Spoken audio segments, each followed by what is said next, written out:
I'm going to walk you through how to fill out these notes and why the correct answers are correct. The first thing I want you to do is make sure that you have this chart somewhere in your journal. If you do, just get it in front of you. If not, go ahead and pause the video so that you can write it in your journal. This first symbol is the greater than. Next one is greater than or equal to. And you should have these titles somewhere in your journal already. If you don't, go ahead and add them. This is the less than, this is less than, or equal to. So make sure you have this. This is going to help us a lot with writing these inequalities. So number one, I like to actually start by figuring out my symbol first, then I'll figure out my variable and write my inequality. So the school football team is selling raffle tickets. It cost $155 to print the ticket. So they're having to spend to make money, right? They have to spend that $155, and they would like to make at least a $2,500 profit. So I like to go down here and look for at least. I see it right here. So I'm going to use this symbol, the greater than or equal to show that they want to make at least or greater than or equal to $2,500. And then how much money do they need to raise to cover the printing costs and meet their goal? So they're going to have to raise some money. That's what we don't know. The money raised. And then they're spending that much money. That has to be deducted from how much they made. So we're going to subtract that 150. So the way I would show that is that you have to raise some money and take away 155 of it, and it still has to be greater than or equal to $2,500. So the money they raised minus the 155 for printing has to be at least $2,500. So that's where we get that from. All right, number two. So a junior high is attending a field trip. Students must be placed into groups of 15. So groups of 15 tells me we're probably either going to be multiplying or dividing, but let's keep reading. They can only accept up to 18 groups a day. So that means they cannot have more than that. So up to 18 groups tells me that we can have less than or equal to 18 groups. So let's go ahead and look down here. So I want you to add the words up to right here. So up to 18. Let's go back. All right, so the students are split into groups of 15. So we want to make sure that that stays under 18. The way we would show that is the total number of students. That's what we don't know. So the total students are split into their groups of 15. All right, and they can't have more than 18 groups. So that is my inequality. X divided by 15 has to be less than or equal to 18. All right, down here, we're going to need to fill out a couple boxes. It says Frances is saving money for a new tablet. She needs to save at least $200. So that tells me she can save greater than or equal to $200. And has decided to save $10 per week. So I'm going to say her goal is $200, and she's saving $10 per week. All right, how many weeks will it be before she can purchase it? So I need to know number of weeks she's going to need to save for.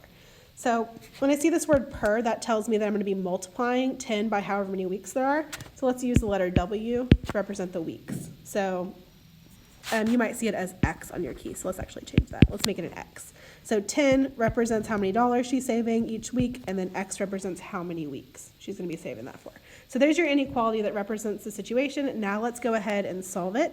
So to get X all alone, I'm going to divide by 10. All right, so now X is all by itself. I just carried down this symbol. I don't need to change it. And then 200 divided by 10 is 20. So X is greater than or equal to 20 is my solution. And then to show that on the number line, I'm going to start at, oops, not 10, 20. And that's going to be a filled in circle because she can save for just 20 weeks. That's fine. That would get her to her goal. Or she could save any longer than 20 weeks. That would be fine. She could keep on going if she wants to. So there is the solution. All right, over here. So Farmer Fran, she would like to build a chicken coop. She determines that the area must be a minimum of 300 feet. So minimum means it can be greater than or equal to 300. That's in that keywords list. The length is 12 feet, then how wide does it need to be? So luckily it tells you, in case you forgot, that area, I'm going to put that right here, area is base times height.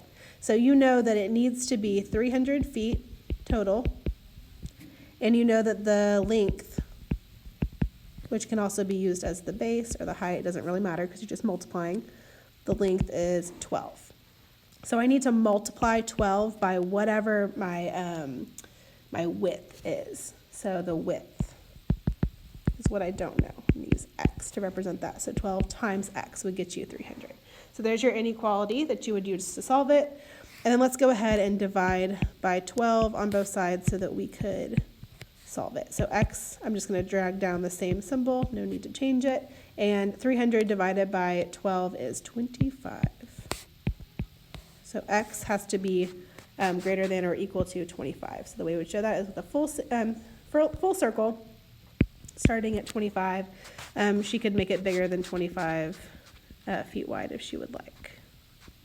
It has to be at least 25. All right, next one. Sam is purchasing flags for his flag football team and must spend less than, that's easy because it tells us the symbol, less than $55. If each set costs $5.50, how many flags can he purchase? So he's purchasing certain sets. So we know that the flags, we need the total to be less than $55, and that they're $5.50 each. That's a keyword for multiplication or division. And we want to know the number of flags that he could purchase. All right, so if each set is $5.50, we would multiply that by the number of sets that's right there that he would buy. So to solve that, you would divide by 550 on each side. So x is over on the side, you just bring down your symbol, and then 55 divided by 5.5 is 10. All right. Now over here, we would show that with an open circle, and then x has to be less than 10. And down here, it costs 30 cents per minute to make an international phone call. I see that word per. I'm going to go ahead and circle that and then put it down here. So 30 cents per minute. How many minutes could a caller talk if they could spend $21 total at most? So at most means less than or equal to. I'm pretty sure that's already in here. Yep, at most means less than or equal to $21 on the call. And they each cost 30 cents, and we're going to multiply that because it said the word per. And I'm needing to know how many minutes. So it's going to be x. So let's divide by 3/10 on both sides.